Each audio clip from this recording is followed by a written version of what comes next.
"I never had a wife," said the lonely mountain man when two abandoned widows begged for shelter.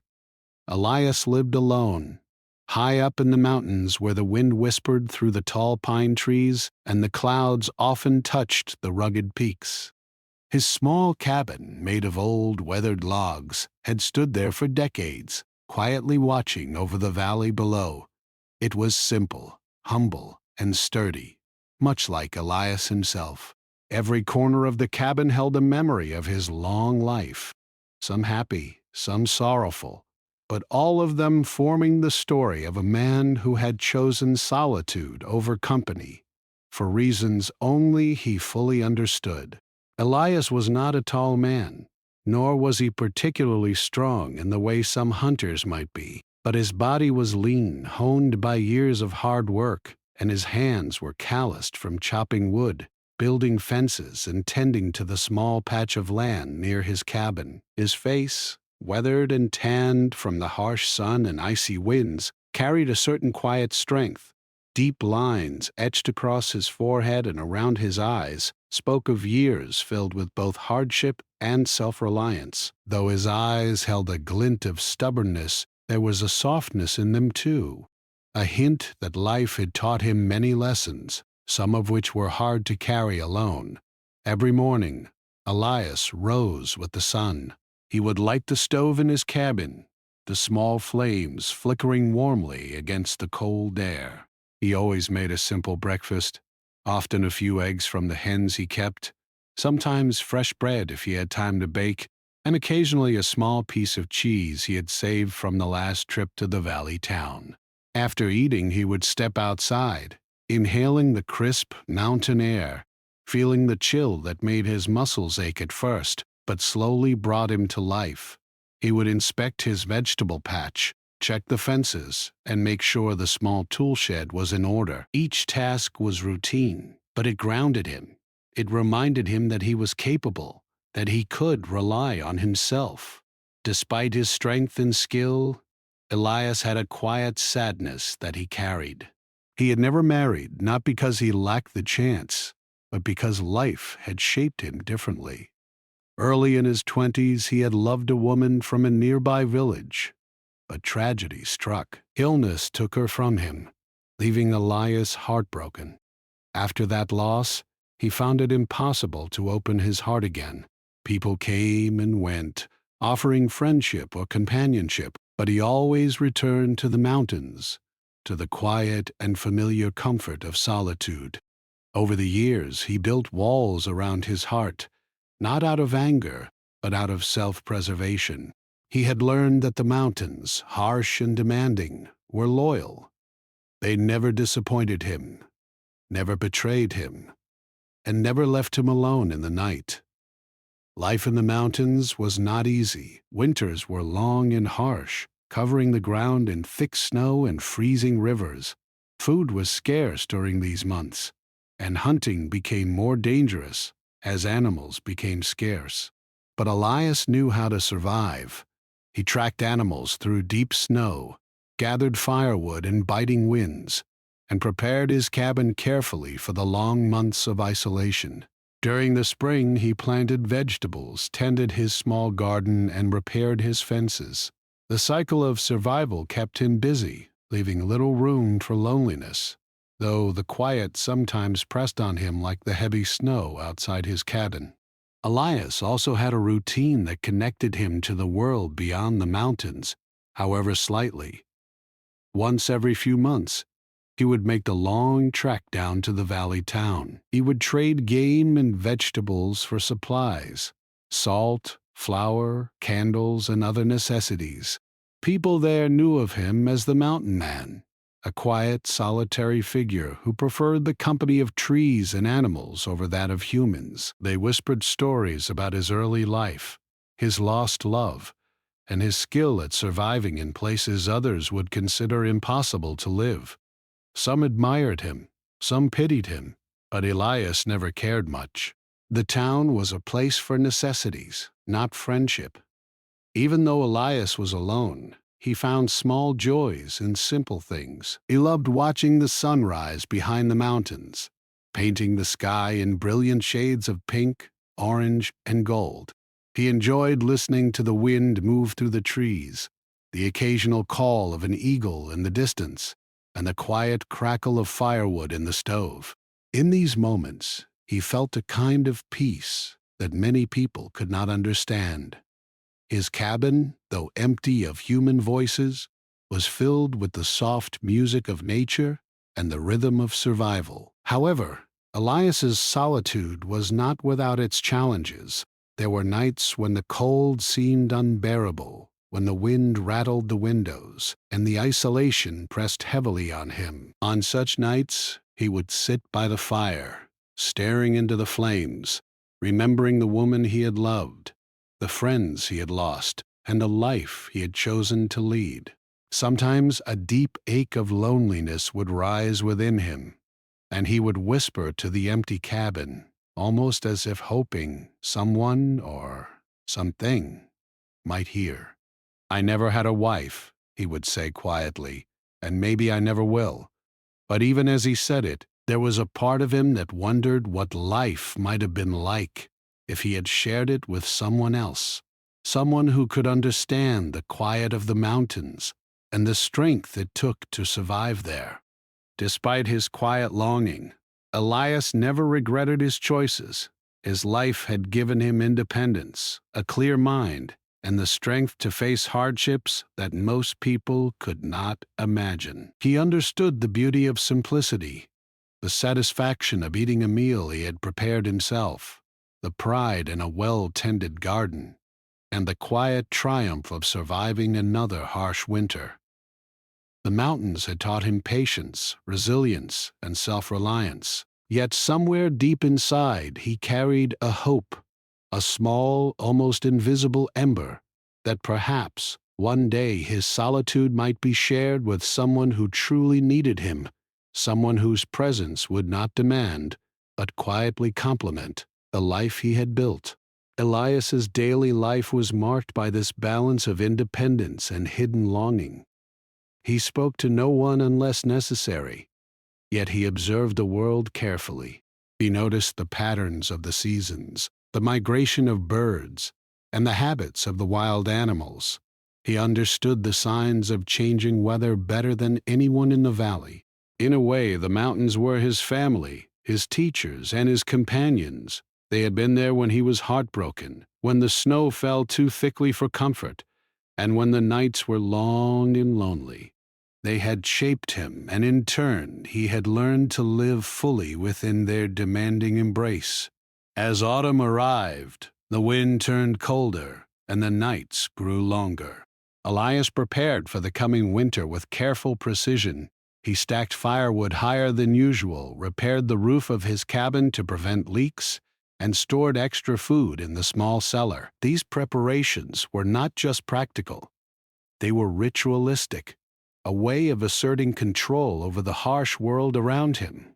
Each day he moved with purpose, chopping, carrying, and tending, and yet in the quiet moments between tasks, the silence of the mountains reminded him of what was missing.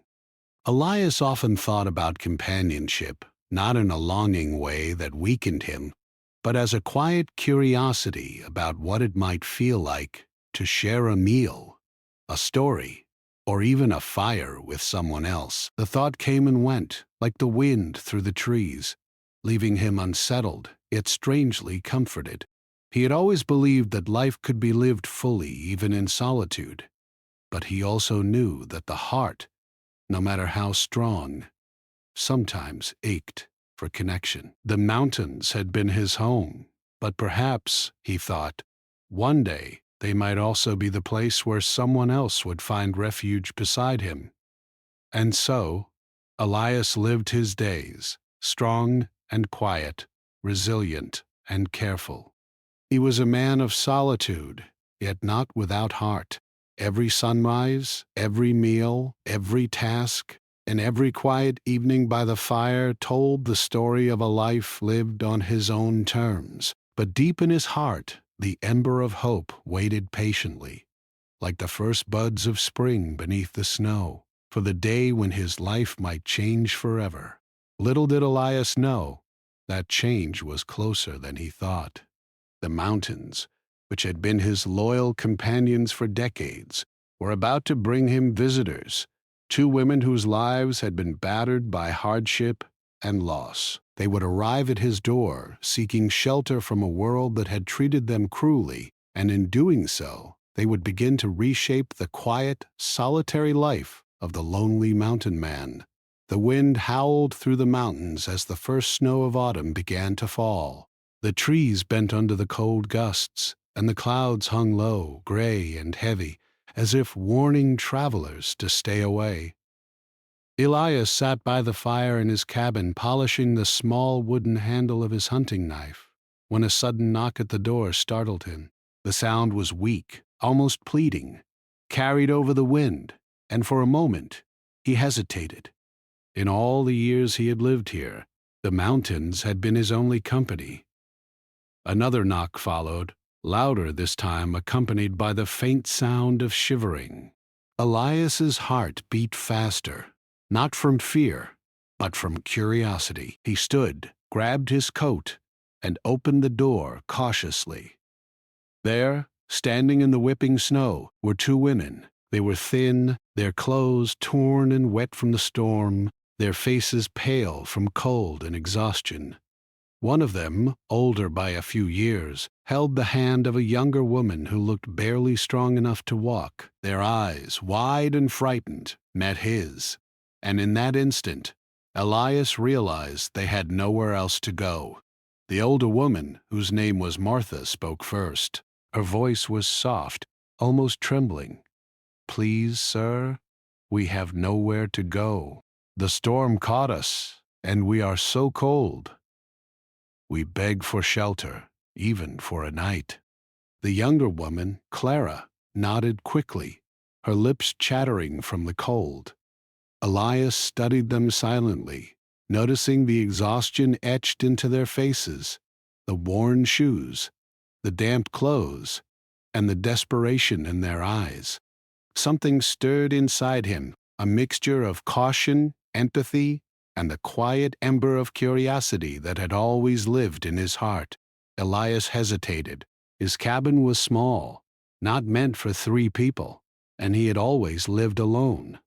Allowing strangers inside could bring trouble. What if they were thieves, or worse? But as he looked at the shivering women, he thought of the harsh mountains outside, the biting wind, and the loneliness that had forced many travelers to meet tragic ends. He could not turn them away, not from his home, not while they were in danger.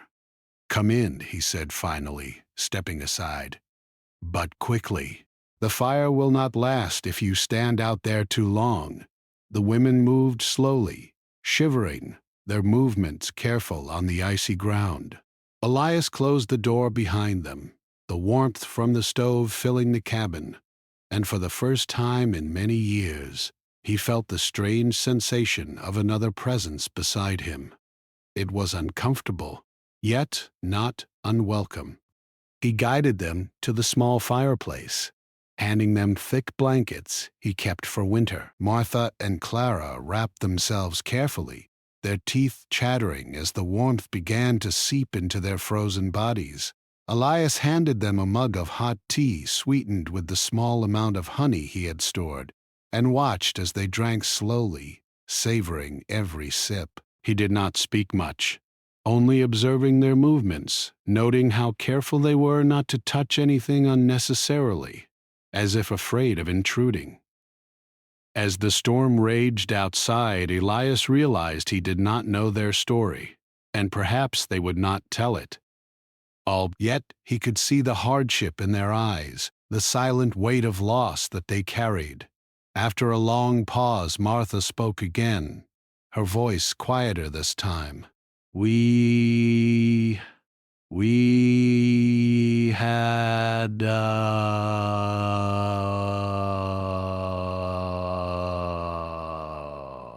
but it was taken from us by sickness and misfortune. We had no family to turn to, and the world seemed too cruel. We wandered, hoping to find safety, and then the storm caught us. Clara nodded, her eyes filling with tears. We only wanted somewhere to be safe, just for a night. Elias remained silent, feeling the familiar ache of empathy. He knew what it meant to lose, to face life alone, to be left to survive in a world that sometimes felt indifferent. He remembered the woman he had loved, the village he had left behind, and the bitter winds of loneliness that had shaped his life. And now here were two women, lost and frightened, standing in his doorway, trusting him.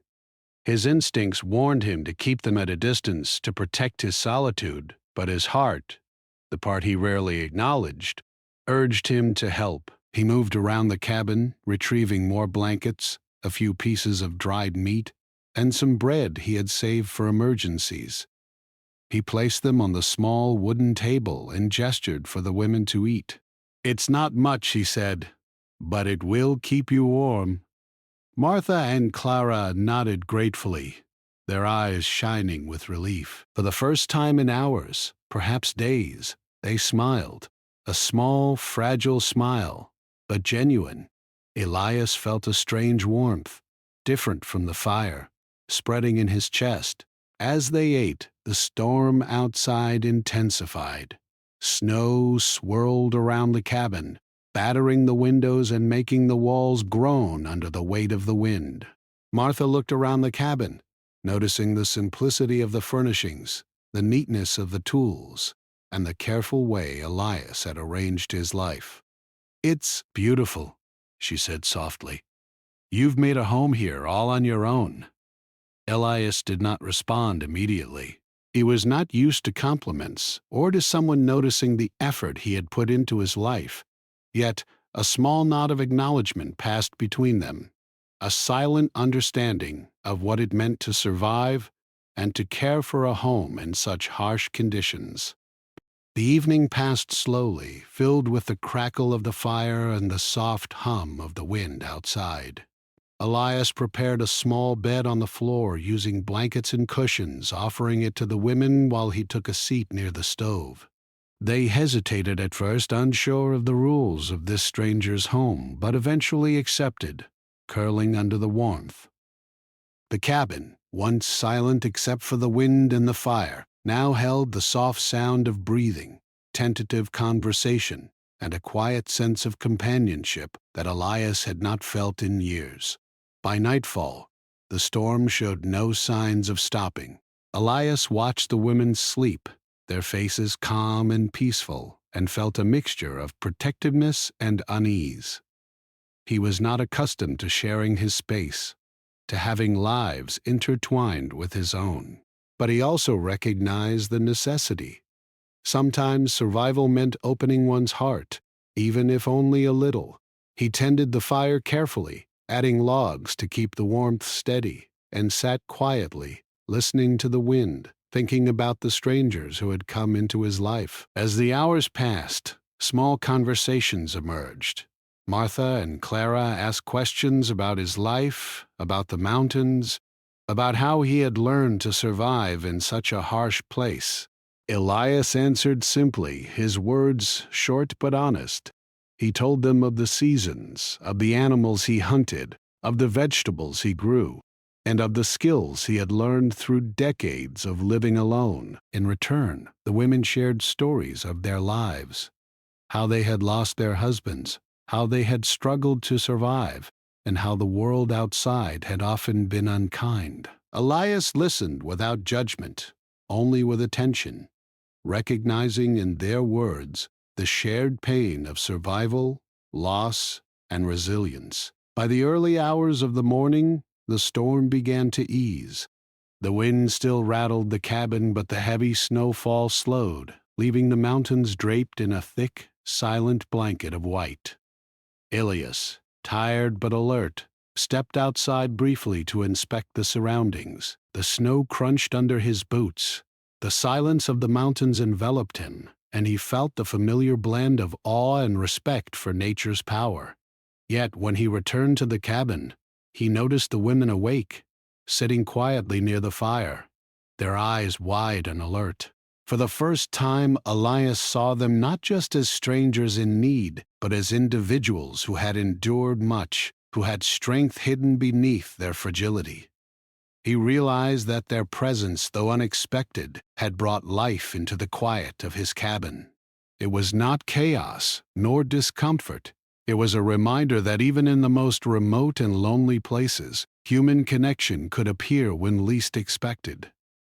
The morning light slowly broke over the mountains, casting long shadows across the snow.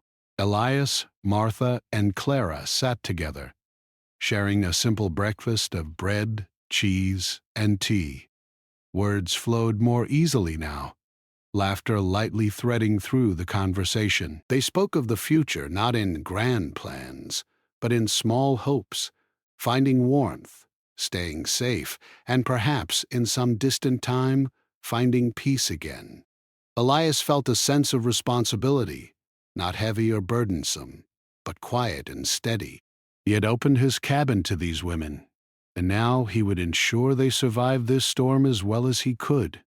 Though the storm outside had brought them together, Elias understood that this was just the beginning. Trust would need to be built, routines established, and boundaries understood.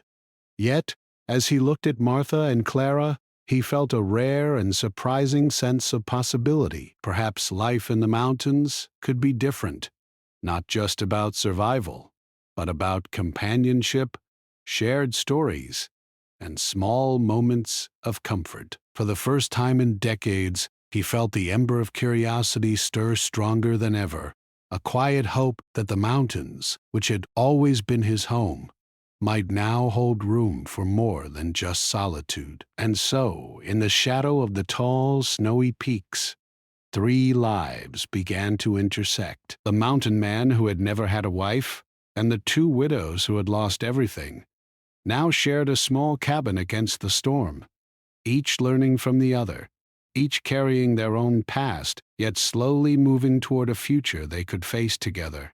The days after the storm passed slowly, each one bringing new challenges and small changes to the quiet mountain cabin. The snow outside lay thick and clean, covering the land like a heavy blanket. Elias woke early each morning, as he always had, but now the silence felt different.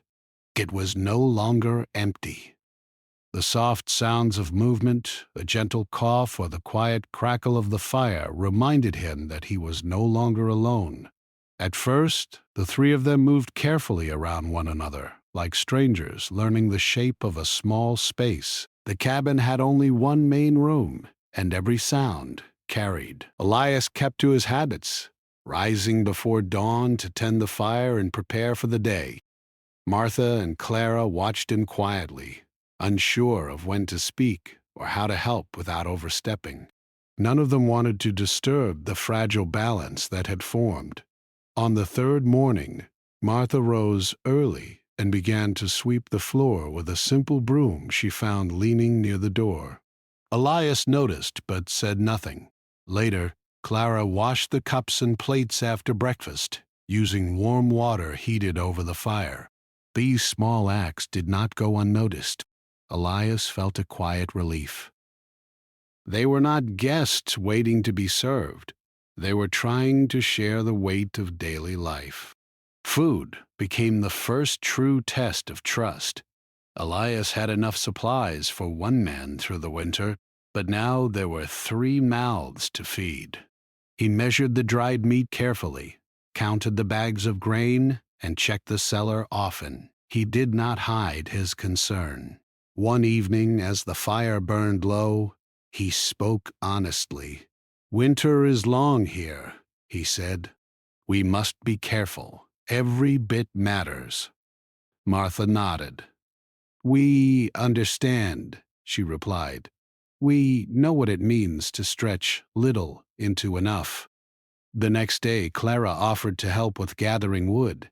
Elias hesitated. The path was steep, and the cold was sharp. But Clara insisted, wrapping herself in thick clothing and moving slowly but with purpose. Elias watched her carefully as they worked together. She was not strong like him, but she was patient. She picked smaller pieces, carried them one at a time, and never complained. Something shifted in Elias that day. He realized that strength came in many forms. As the days passed, routines began to form. Martha took charge of cooking, turning simple ingredients into warm meals that lifted spirits. She hummed softly as she worked, filling the cabin with a gentle sound Elias had not heard in years. Clara helped mend torn clothes and clean tools, her fingers skilled and careful. Elias continued hunting and gathering, but now, when he returned, there was always a warm fire and someone waiting. Conversation came slowly, but it came. One evening, as snow fell gently outside, they sat close to the fire. Martha spoke of her past life in a small town, of shared meals and quiet evenings that had once felt ordinary. Clara shared memories of long walks and laughter that still lived in her heart. Elias listened, saying little, but his eyes softened. He understood loss. He had lived with it for decades. Later that night, Elias spoke for the first time about his own past. His voice was low and steady. "I chose this life after I lost someone important," he said. The mountains were quiet. They did not ask questions. Martha looked at him gently. "Sometimes quiet helps us heal," she said, "but sometimes it helps to share the silence." Those words stayed with him.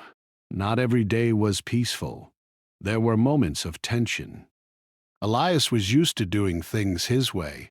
When Clara moved his tools without asking, he felt irritation rise. When Martha used more wood than he expected, worry crept in.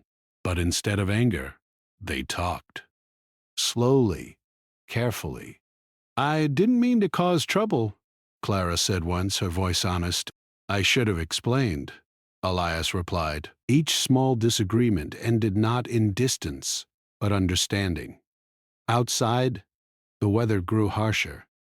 The cold bit deeper, and the sky stayed gray for days at a time.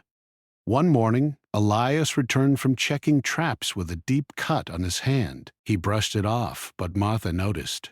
She cleaned it gently, wrapping it with cloth and care. Elias felt embarrassed at first. He was used to handling pain alone. But her calm presence eased him. "You don't have to carry everything alone," she said quietly. That night, Elias slept deeper than he had in years. Trust grew not through big moments, but through many small ones. Shared meals, quiet laughter, long evenings where no one felt the need to speak. The cabin, once only a place of survival, began to feel like something more. One afternoon, the wind howled fiercely again, and Elias decided it was too dangerous to travel far.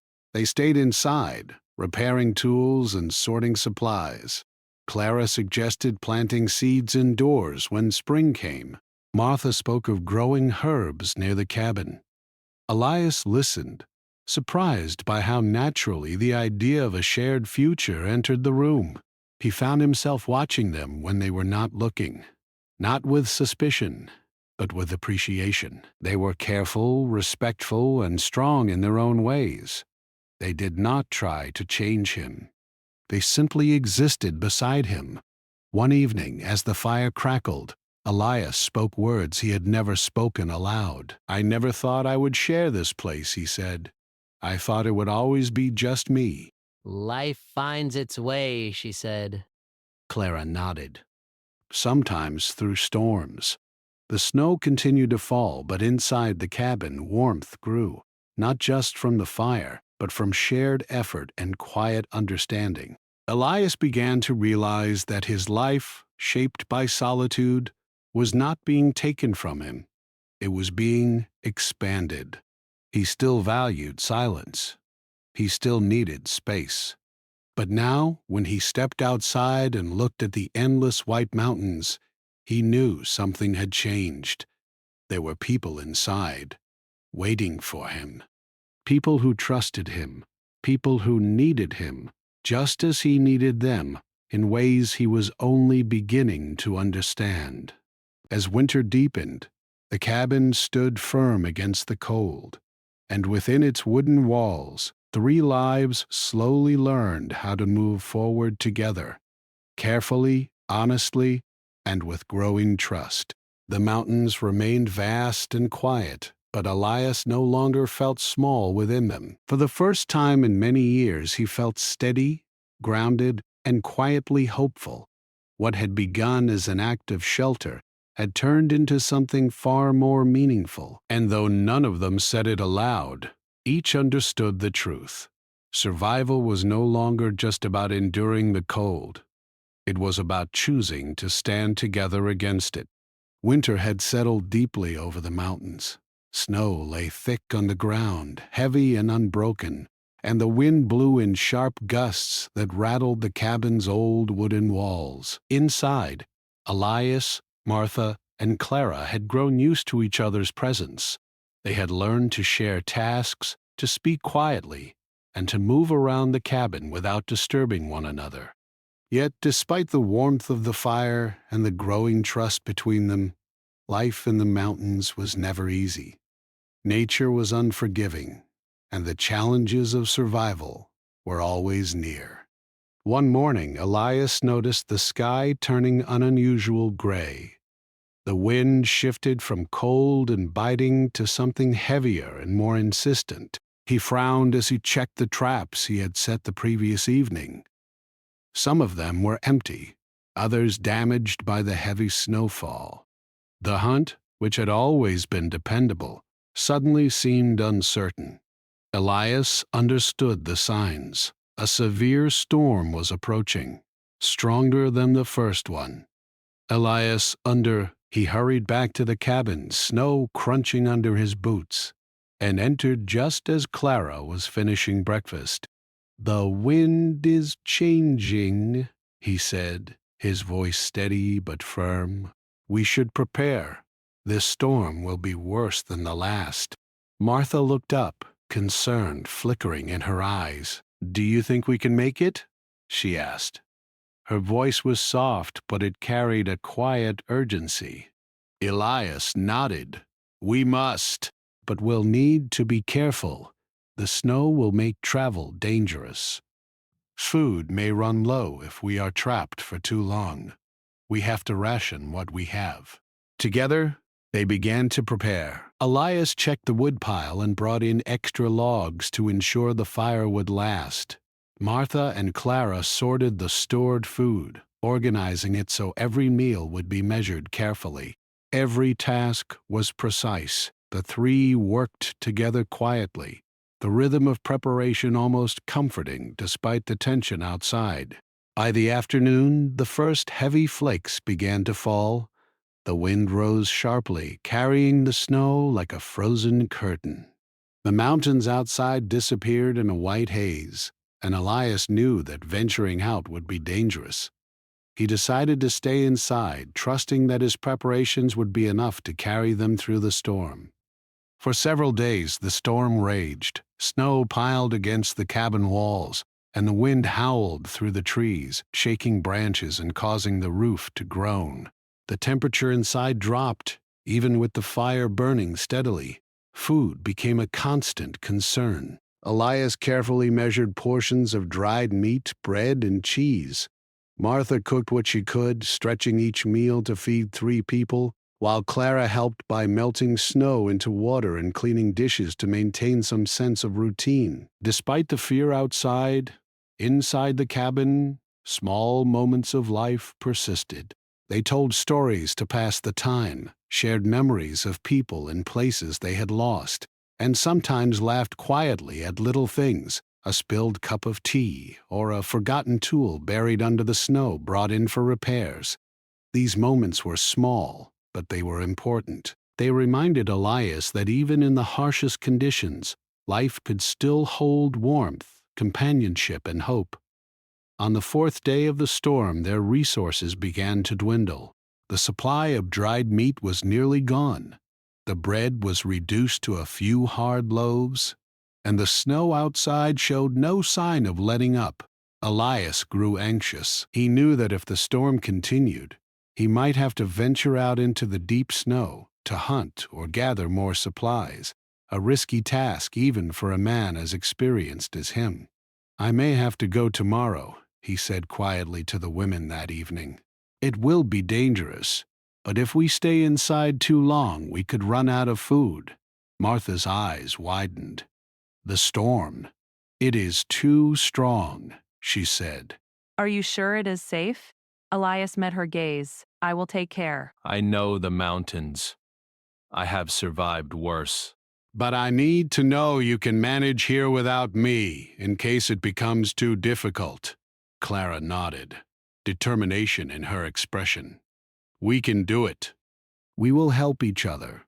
That night, sleep came in uneasy intervals. Elias lay awake, listening to the storm, worrying for the women and for the life that now depended on his skills. He thought about the mountains and the dangers they hid under their quiet beauty. And yet, beneath the fear, there was a strange sense of purpose. These women were no longer strangers. They were part of his life now, and he would protect them, even if it meant risking himself. At first light, when the storm's wind had momentarily eased, Elias wrapped himself in his thickest coat, strapped on snow boots, and grabbed his hunting pack. The snow was deep, reaching halfway up his legs, and the wind still carried a sharp bite. He stepped outside carefully, scanning the white landscape for signs of movement. The mountains, beautiful yet unforgiving, stretched endlessly in every direction. Clara and Martha watched from the cabin door, their hands gripping the wood frame for warmth. Elias gave them a nod, a small sign of reassurance. "I'll be back soon," he said. "Stay inside. Do not go out." Hours passed. Inside the cabin, Martha and Clara kept busy. They cleaned the cabin, checked the fire, and rationed food. Every sound outside made them tense. The wind howled, the snow pounded against the windows, and the world beyond seemed frozen and unwelcoming. They worried for Elias, but trusted his strength and experience. They could feel the weight of the mountain in their bones, yet there was also a quiet pride. They were surviving, together, even in the storm's shadow. Elias trudged through the snow, moving steadily despite the cold that bit at his face and hands. He checked traps he had set before the storm and scanned for signs of game, all while maintaining caution. The wind tore at him, and at one point he almost slipped into a shallow ravine, but he managed to catch himself and continue. Hours passed, and the sky remained gray, heavy with snow. Every step was a challenge, but he pressed on, driven by the need to protect those inside the cabin. By late afternoon, he had managed to find a few rabbits and a small stash of edible roots buried under the snow. It was not much, but it would help them survive until the storm passed. Elias returned to the cabin, exhausted but determined, his face red from the cold and his fingers numb. When he entered, Martha and Clara rushed to help him remove his boots and coat, wrapping him in blankets and offering hot tea. For a moment, they simply looked at each other, the firelight reflecting in their eyes. They had faced fear, cold, and uncertainty together, and now they were safe, if only for a little while. That evening, Elias prepared the rabbits over the fire. Martha helped with the herbs she had gathered inside, while Clara stirred the pot carefully, adding water and flavor to stretch the meal. The smell of cooking filled the cabin, comforting them in a way that went beyond hunger. They ate slowly, savoring each bite, and after the meal, they sat together near the fire. "I never thought I would feel this, connected to anyone," Elias said quietly. "I never had a wife, and I never expected to have company like this.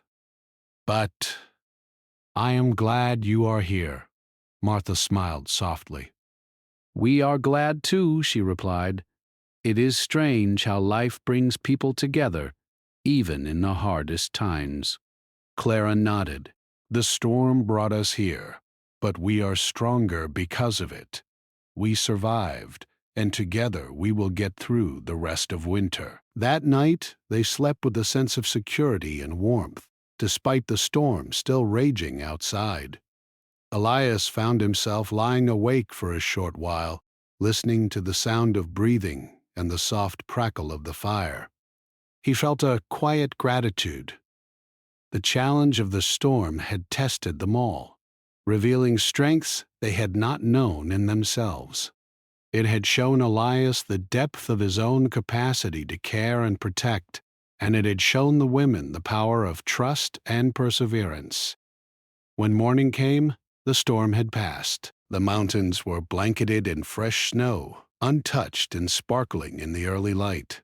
Elias, Martha, and Clara stepped outside together, their breath visible in the crisp air.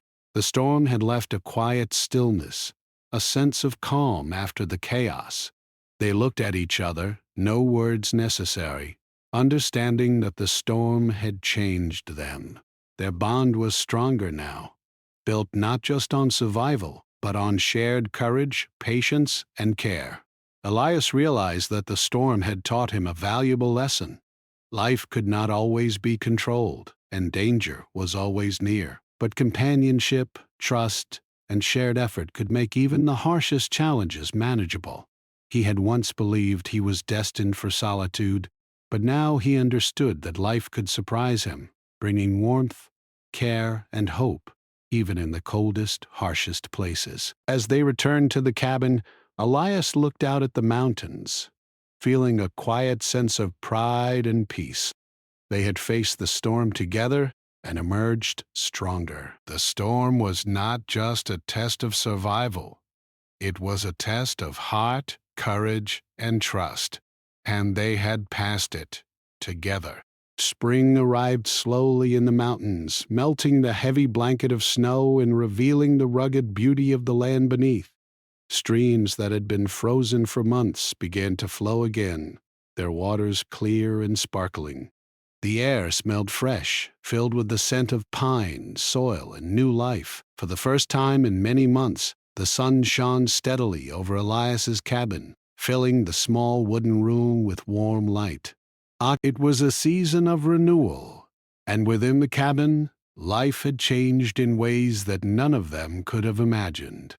Elias had grown used to the presence of Martha and Clara.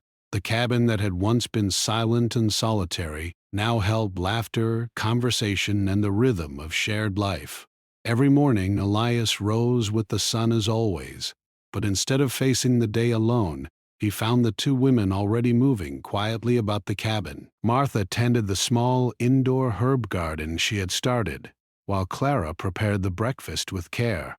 The aroma of fresh bread and warm tea greeted him as he stepped inside, a welcome warmth that went beyond the fire. Their routines had blended seamlessly with his own. Elias continued to hunt and gather supplies from the mountains, but now he did not leave without checking that the women had what they needed to stay safe. Martha often joined him on short trips near the cabin, carrying tools or food, while Clara helped prepare meals for the journey. Each day brought small challenges, but together they faced them calmly, trusting one another in ways that had not been possible during the first months. One afternoon, as the three of them worked to repair the small fence around the cabin, Elias paused to look at the two women. Martha was lifting heavy pieces of wood with surprising strength, while Clara arranged the garden bed with careful attention. He realized how much they had changed the cabin, not just physically, but emotionally. The place felt alive now, filled with care, warmth, and shared effort. For the first time, Elias allowed himself to think that this life, which he had always imagined as solitary, could be meaningful with others. "Elias," Martha said gently, noticing his thoughtful gaze, "it feels like we have always been here." "Strange, isn't it, how life works?" Elias nodded, a small smile touching his lips. "Yes," he said, "I never imagined it could be like this. But I am glad, more than I can say." Clara looked up from the garden bed, brushing dirt from her hands. I never thought I would feel safe again, but now I do. Because of you, because of all of us. The words warmed him more than the sun or the fire. Elias realized that his life, once built on solitude, had gained a depth he had never expected. He had been strong alone, yes, but stronger still with trust, companionship, and shared purpose. As spring progressed, they began to plan for the months ahead. Martha and Clara helped Elias repair parts of the cabin damaged by winter, and together they organized the food storage, prepared a small vegetable patch for early crops, and cleared paths through the snow-melted trails. Every task was shared, every decision discussed. Elias no longer felt the weight of responsibility pressing only on his shoulders. It was lighter now, spread across 3 hearts working toward the same goals.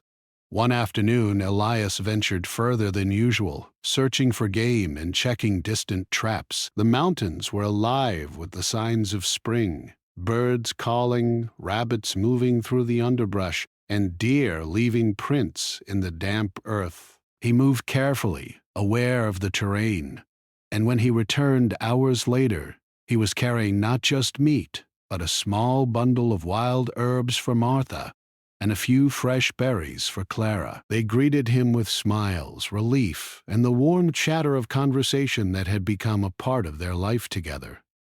Over the next few weeks, the trio settled into a comfortable routine. Mornings were for work, tending the garden, repairing fences, gathering supplies, and preparing food. Afternoons were for exploration or lighter tasks, allowing them to enjoy the mountains and the growing warmth of the season. Evenings were filled with stories, shared laughter, and sometimes quiet reflection by the fire. Elias found that he looked forward to these moments more than he had expected. The companionship of Martha and Clara had brought a richness to his life that the solitude of the past could never offer. Trust and understanding deepened in subtle ways. Elias noticed the small kindnesses, Clara saving the best piece of bread for him, Martha checking the fire before he had to, and the soft shared laughter when mistakes were made. These moments, small and ordinary, became the foundation of a bond stronger than any challenge the mountains could throw at them. Elias had once thought that living alone made him strong, but now he knew that sharing his strength made him wiser, calmer, and happier. One evening, as the sun set behind the distant peaks, painting the sky with shades of pink and gold, the 3 of them sat outside on a log, looking over the valley below. The air was warm, the breeze gentle, and the mountains seemed peaceful after the long winter. Elias took a deep breath, feeling a quiet sense of contentment he had never known. I never thought I would see a spring like this, he said quietly. Not just in the mountains, but in my life. Martha leaned closer, her hand brushing lightly against his. Sometimes life surprises us, she said. It brings warmth when we least expect it, and people when we need them most. Clara smiled softly. And we found that warmth together, not alone, not apart, but here, with each other. Elias looked at them both, feeling the truth of their words settle in his heart. He realized that the mountains had been patient, waiting for this moment, the moment when his solitude would meet companionship, when strength would meet care, and when survival would meet love, not the love of romance alone, but the love of shared lives, trust, and respect. From that day on, the cabin became more than just a shelter. It was a home, filled with laughter, stories, and the quiet peace of people who trusted one another. They celebrated small victories together, a new vegetable sprouting in the garden, a successful hunt, or a clear day to explore the mountains. Every day, Elias felt the warmth of shared life, a comfort he had not known he had been missing. The mountains remained vast and wild, But Elias no longer felt small or alone within them. He had found family, not through blood or obligation, but through choice, courage, and trust. Martha and Clara had arrived at his doorstep by chance, seeking refuge from the storm. But they had given him something far greater: companionship, understanding, and a sense of belonging. One evening, as they sat around the fire, Elias spoke words he had never spoken aloud to anyone. "I never had a wife," he said softly. I never expected to. But I have something just as valuable now. "I have friends, family, and a life that I would not trade for anything." Martha reached for his hand, and Clara placed her hand gently on top. Elias felt the warmth of their touch and the quiet strength it brought him. In that moment, he understood fully that life's greatest gifts often came in unexpected ways, through storms, hardships, and the courage to open one's heart. As the days grew longer, spring fully took hold of the mountains. Flowers began to bloom, streams ran freely, and the air was alive with birdsong. Elias, Martha, and Clara moved through their days with a calm confidence. They were no longer strangers, no longer bound only by necessity, but united by shared life and trust. Every task, every meal, and every quiet evening reinforced the bond they had formed. And in the quiet moments, when Elias stepped outside and looked at the mountains stretching endlessly into the distance, he no longer felt alone. The peaks, the trees, and the valley below had always been part of him, but now they were part of a life shared, a life enriched by people who had come to stay. The story of Elias and the two widows was not about grand events or sudden miracles. It was about small moments of courage, trust, and kindness. It was about the quiet strength that emerges when people face hardships together and learn to care for one another. It was about the truth that life, even in the harshest places, can bring warmth, hope, and companionship when hearts are open to it. As the sun set on another day, painting the mountains in golden light, Elias felt a peace he had never known. His cabin, once a place of solitude, was now a home filled with life. He had survived the winters, the storms, and the loneliness, but more importantly, he had found something that the mountains alone could never give: family, trust, and a sense of belonging. And so, life continued in the mountains, not perfect, but full. Elias, Martha, and Clara moved forward together, facing each day with courage, care, and the quiet joy of shared existence. The mountains remained vast, wild, and beautiful, but within them, a small cabin held warmth, laughter, and a bond that would endure, no matter what the seasons brought. In the end, Elias understood something he had never known before. Life was not only about surviving the storms. It was about finding people to share the shelter, the warmth, and the journey. And he knew, deep in his heart, that he would never be alone again.